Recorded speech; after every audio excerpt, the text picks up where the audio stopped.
ఓం శ్రీ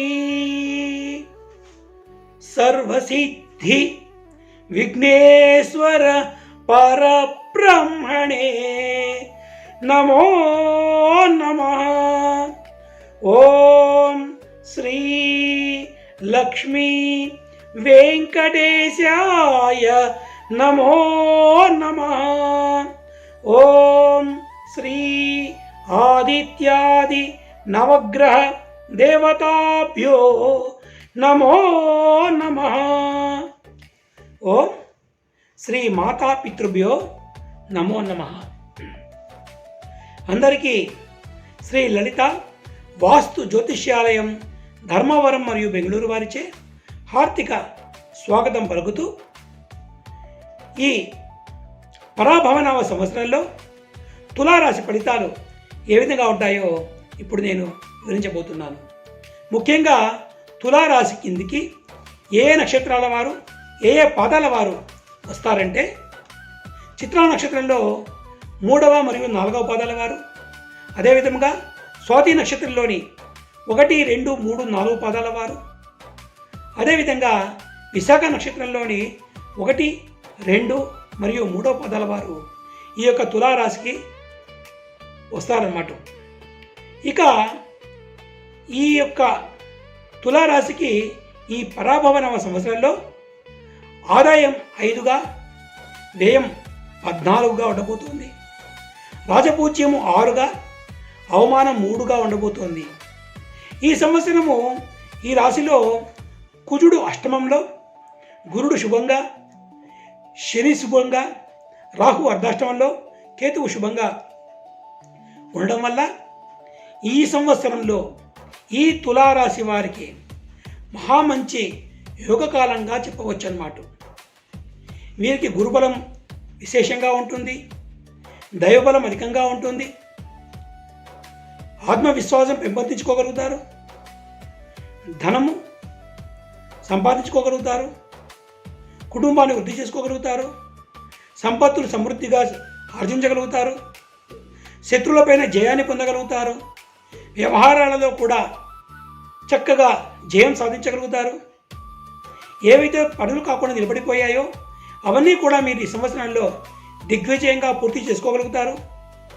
నూతన గృహాలు కట్టడం కావచ్చు, లేదా ఇంటి స్థానాలు కొనడం కావచ్చు, లేదంటే పాత గృహాలను చక్కగా మరమ్మతులు చేయించడం కావచ్చు, లాంటివి మీరు చేయగలుగుతారు. పట్టుదలతో ప్రవర్తించి మీ యొక్క గౌరవ మర్యాదలను పెంచుకోగలుగుతారు. వివాహాది శుభకార్యాలను చక్కగా నిర్వహిస్తారు.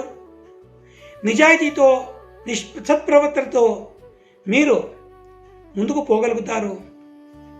చక్కటి మంచి శుభ ఫలితాలను మీరు అందుకోబోతున్నారన్నమాట. మరి ఈ తులారాశిలో ఉద్యోగస్తులు కూడా చక్కగా ప్రమోషన్లు కావచ్చు, అనుకూల బదిలీలో కావచ్చు, ఆదాయం కావచ్చు, ఆరోగ్యం కావచ్చు, పలుకుబడి కావచ్చు పొందగలుగుతారు. రాజకీయ నాయకులు కూడా విశేషమైన పదవులను, గౌరవ మర్యాదలను పొందగలుగుతారు. ఆశించిన స్థానాన్ని చేరుకోగలుగుతారన్నమాట. ఈ సంవత్సరంలో కళాకారులు కూడా తమ కష్టానికి తగిన గుర్తింపు పొందుతారు. మంచి మంచి అవకాశాలు, అవార్డులు, రివార్డులు పొందగలుగుతారు. చక్కగా ధనార్జన కూడా చేతికి అంది వస్తుందన్నమాట. ఇక వ్యాపారస్తులు కూడా విశేషంగా ధన సంపాదన చేయగలుగుతారు. 3 పువ్వులు 6 కాయలుగా వీరి వ్యాపారం వృద్ధి చెందుతుంది. అదేవిధముగా ఈ యొక్క రాశికి సంబంధించినటువంటి విద్యార్థులు చక్కటి ప్రతిభా పాఠాలను ప్రదర్శించి పరీక్షలలో మంచి ఉత్తీర్ణతతో పాస్ అవుతారు. అనుకున్న కాలేజీలలో వారు సీట్లను సంపాదించుకోగలుగుతారు. ఇక ఈ రాశికి సంబంధించినటువంటి భార్య భర్తల మధ్యలో అనగా ముఖ్యంగా స్త్రీలు కూడా అత్యంత శుభఫలితాలను పొందగలుగుతున్నారు. వారి గృహంలో మంచి మర్యాద పెరుగుతుంది. వారి మాటకు గౌరవం, విలువ పెరుగుతాయి. భర్తతో అనుకూలత సిద్ధిస్తుంది. పిల్లలు వీరి మాట చక్కగా వినగలుగుతారు. భార్యాభర్తల అన్యోన్యత ఉంటుంది. అవాహితమైన స్త్రీలకు వివాహయోగం ఉంది. గర్భిణీ స్త్రీలకు పుత్రసంతానం కలిగే అవకాశం ఉంది. మరి ఈ రాశివారు మరిన్ని సత్ఫలితాలను సకాలంలో అందుకోగలగాలి అంటే నిత్యము దేవారాధనలో ఉంటూ ఈ రాశి యొక్క అధిదేవతలైనటువంటి సరస్వతీదేవిని, అదేవిధంగా మహాలక్ష్మీదేవిని మీరు గనక నిత్యము ఆరాధించగలిగితే మీరు ఇన్ని శుభ ఫలితాలను మరింత శుభప్రదంగా జరుపుకోగలరన్నమాట.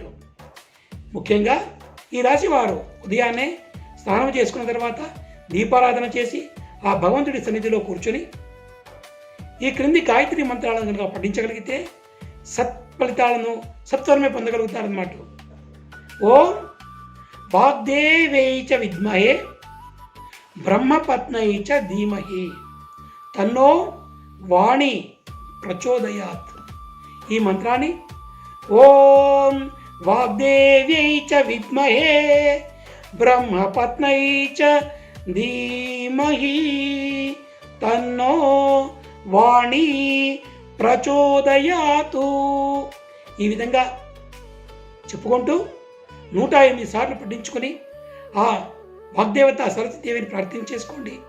అదేవిధంగా ఓం మహాదేవ్యై చ విద్మహే విష్ణుపత్నై చ ధీమహి తన్నో లక్ష్మీ ప్రచోదయాతు. ఓం మహాదేవ్యై చ విద్మహే విష్ణుపత్నై చ ధీమహి తన్నో విష్ణు ప్రచోదయాతు. ఈ లక్ష్మీ గాయత్రి మంత్రంతో మహాలక్ష్మీదేవి అమ్మవారిని మీరు స్తుతించి స్తోత్రించి జపించి పూజించుకోవడం వల్ల మీరు ఇంతటి ఈ సంవత్సరంలో మహోన్నతమైనటువంటి సత్ఫలితాలను పొంది సుఖ సంతోషాలతో మీరు ఆనందంగా జీవితాన్ని గడపవచ్చు. కాబట్టి మీరు వీటిని మర్చిపోకుండా తప్పక సాధన చేయండి, సత్ఫలితాలను పొందండి. శుభం భూయాత్.